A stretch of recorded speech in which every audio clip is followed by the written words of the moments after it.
Welcome everyone. In this module, we'll be learning about code organization, case classifications, and cases.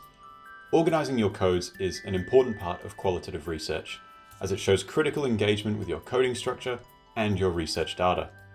Cases and case classifications are confusing, but very important, and hopefully this example helps to illustrate why.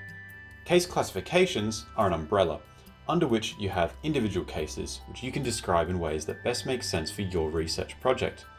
So let's say that you've conducted an interview with several participants, one of which is Barbara. Each of those participants can be coded in NVivo as a case. For Barbara, we code her as a case, and then assign that case to a classification. In our case, a person. Once we've done this, we can then describe Barbara's attributes, such as her age, occupation, and location, which can go a long way to helping us to answer our research question. In part 4, we'll see how we can compare these case attributes with the themes that we coded in part 1.